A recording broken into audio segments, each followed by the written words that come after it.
Lockdown की वजह से विभिन्न शहरों में फंसे प्रवासी मजदूरों को श्रमिक एक्सप्रेस से उनके गांवों तक पहुंचाया जा रहा है।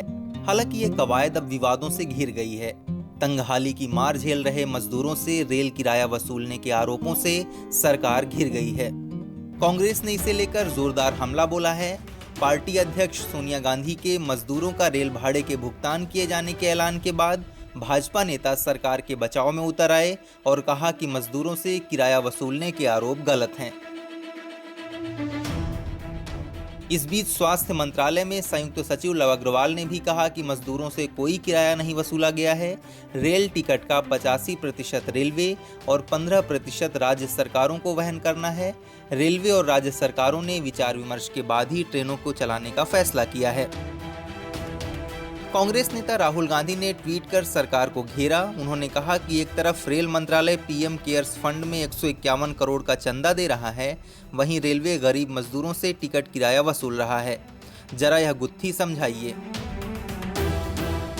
राहुल के ट्वीट पर भाजपा प्रवक्ता संबित पात्रा ने लिखा, राहुल गांधी जी, मैंने केंद्रीय गृह मंत्रालय के दिशा निर्देश संलग्न किए हैं, जिसमें साफ साफ लिखा है कि किसी भी स्टेशन पर टिकट नहीं बेचा जाएगा। रेलवे ने 85% की सब्सिडी दी है और राज्य सरकारें 15% का भुगतान करेंगी। राज्य सरकार टिकट के पैसों का भुगतान कर सकती हैं, ऐसा मध्य प्रदेश सरकार कर भी रही है। कांग्रेस शासित राज्यों से ऐसा ही करने के लिए कहिए।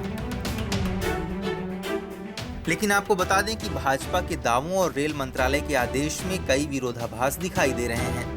रेल मंत्रालय ने 2 मई को श्रमिक एक्सप्रेस चलाने की घोषणा का जो आदेश DTP 2020-5/17 जारी किया, उसमें क्रमांक 11 के खंड C में इस बात का स्पष्ट उल्लेख है कि स्थानीय राज्य सरकार यात्रियों को टिकट देंगी, उनसे किराया लेंगी और उसे रेल विभाग को सौंपेंगी।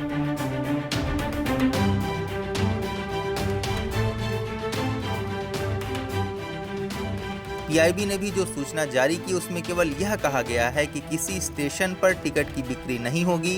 भाजपा नेताओं के दावे रेल मंत्रालय के आदेशों से मेल नहीं खा रहे हैं। ऐसे में सवाल उठता है कि क्या कांग्रेस की घोषणा के बाद डैमेज कंट्रोल के लिए बीजेपी ऐसे दावे कर रही है? आने वाले दिनों में जो भी हो, लेकिन फिलहाल तो यही मालूम चलता है कि सरकार ने साफ तौर पर ऐसा कोई सर्कुलर या आदेश जारी नहीं किया था जिसमें यह लिखा हो कि मजदूरों के किराए का 85% केंद्र सरकार और 15% राज्य सरकारें देंगी। इस बीच कांग्रेस की कर्नाटक इकाई ने सबसे पहले रविवार शाम 1 करोड़ की राशि राज्य के मुख्य सचिव को सौंपते हुए लिखा कि इसके अतिरिक्त कोई भुगतान करना हो तो तुरंत कांग्रेस प्रदेश इकाई को सूचित किया जाए। रेलवे के सूत्रों ने बताया था कि राजस्थान, तेलंगाना और झारखंड ने श्रमिकों की यात्रा के लिए भुगतान किया है। महाराष्ट्र ने अब तक भुगतान नहीं किया है। राजस्थान, तेलंगाना जैसे राज्यों से विशेष ट्रेनें चली हैं और झारखंड तक पहुंची हैं। राज्य सरकारों से इन विशेष ट्रेनों के लिए केवल मानक किराया वसूल रहा है, जो कुल लागत का सिर्फ 15% है। ट्रेनें गंतव्य से खाली लौट रही हैं। रेलवे द्वारा प्रवासियों को मुफ्त भोजन और बोतल बंद पानी दिया जा रहा है। हम अब तक 34 ऐसी ट्रेनें चला चुके हैं और आगे भी चलाते रहेंगे। इस वीडियो में फिलहाल इतना ही। आप अपने सवाल और सुझाव हमें कमेंट करके बताइए। बाकी देश और दुनिया की ताज़ा तरीन खबरें और एक्सप्लेनर्स देखते रहने के लिए हमारे चैनल लोकमत न्यूज़ को सब्सक्राइब कर लीजिए। अगर ये वीडियो आप फेसबुक पर देख रहे हैं तो हमारे पेज को लाइक और फॉलो कर लीजिए।